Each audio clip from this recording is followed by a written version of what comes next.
Welcome back everybody to the next stage of our first aid training. Essentially what we're going to do today, we're going to look at how we deal with a casualty who's fallen, collapsed, potentially unconscious, but we don't know. So you come into the room and you'll see here we've got a casualty on the floor and we don't know what's wrong with him. We may know something about his medical condition, his background, we may know his support plan, etc. But it's important that we deal with things on a sort of case-by-case basis. Ultimately, we need to make sure we're safe. Okay, so we're checking for danger, we're looking up, we're looking round, we're checking to make sure there's no signs of electrocution, we're making sure there's nothing that's going to harm us. And then what we do is we're trying to get a response. You can shout for help at any stage. Somebody could be away getting a phone, getting the first aid kit, etc. I've got my gloves on. If you didn't have gloves on, make sure you put gloves on. You don't know what you're going to find. Okay? So I'm just going to kneel down towards the casualty, and then what we need to do is we need to try and get a response, because we'll check for danger. You remember from previous sessions we talked about danger response, airway and breathing. So we've got Sasha here, and we're just going to try and check. So Sasha will not be responding in any way. You might moan or groan, we'll see how good an actor he is. Okay, but ultimately what we need to do is we need to try and get a response from Sasha. Sasha, wake up, wake up. What's wrong? What's wrong? Okay, so he did a slight moan. Now, you're only going to do this if you know he's breathing. Otherwise, you're phoning for an ambulance, you're resuscitating, you're using a defib. So I'm just going to double check. So what we need to do is we need to open up the airway, look into the mouth, make sure there's nothing in there. Just relax your jaw, Sasha, because you would be unconscious, your jaw would be relaxed.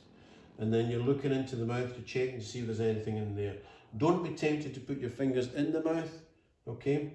And then you can close the mouth again. Keep that head like that. That's keeping the airway open.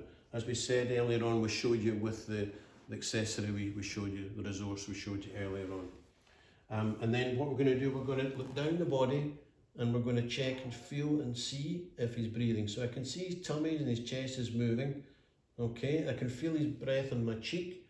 There's a cycle of breathing, so we do that for 2 or 3 seconds as we did before. 2 or 3 times, should I say, up to 10 seconds. Right, okay, that's fine. And I would turn round to the person that's with me, who's come to support me. They maybe give me a first aid kit, they might have got a defib, anything like that.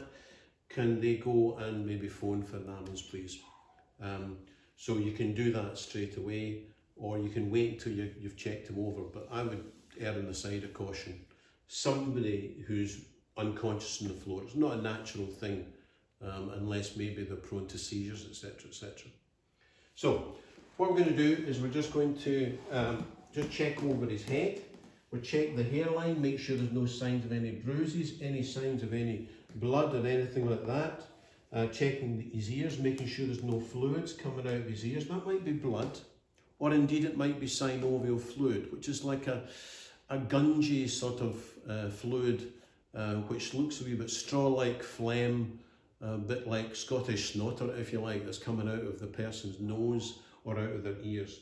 That's the protection around the brain. I'm going to come to that a wee bit later. And that stuff, if the brain has been surrounded with that stuff, if that leaks out, then the brain is not protected. There might be blood, etc, etc. Check round the front of the neck, the back of the neck, make sure there's no signs of any breakages. They might be wearing an SOS talisman, something that indicates they suffer from an existing precondition, etc, etc. Open up the mouth again, make sure they're still breathing, okay, so there's nothing there. We're checking to make sure there's no signs of any breakages on the shoulders, so we're pressing down on the shoulders. If you hear a crunching noise, it might be what's called crepitation. It comes from the Latin crepitus, okay? You would feel it, you would hear it, and if maybe one shoulder was up and one shoulder was down, then you wouldn't move the person. You would check around the front of the neck, the back of the neck, you check down the arms. We're checking for any signs of any breakages, any open fractures, closed fractures. We're pressing down on the fingernails to see that there's any capillary refill, i.e. the blood is still getting through there. Check and make sure there's no sign. You do both at the same time so you don't miss anything. There's nothing there. Next thing I'm going to do is going to move this arm out of the way. I'm going to move this arm out of the way. And remember, all this time, you're mindful of the fact that they still have to be breathing. Okay? And then what we do is we just, hopefully he's not too tickly, we're checking the rib cage. He's smiling a wee bit, maybe he is. Okay, and then down the sternum, the breastbone, checking to make sure there's no damage in the chest wall. We're also checking to see if that tummy is nice and soft. If that was an unusually hard stomach, he's either been to the gym or it's an internal bleed. It's the blood which is actually filling the pelvic floor here, and it's filling up and congealing and going cold. Next thing we're going to do is we're going to check for his pockets, anything in his pockets. He's got a mobile phone in there. You might be able to use that too, but we'll put that over there out the way. Okay, we're checking to see if there's anything in his pockets, anything that might damage him. There might be some ID, there might be something sharp, there might be some medication which indicate why he's gone unconscious in this state. We're going down the thighs, the knees, checking to make sure there's no problem with the knees, any fractures to the kneecaps, etc. Down the shins, the calves. Leave shoes and boots on. If you take them off, what will happen is it will release all the blood or anything that's loose in there, and then it will be this open to open the wound up to infection. So make sure that you just check over head to toe. You've done all that.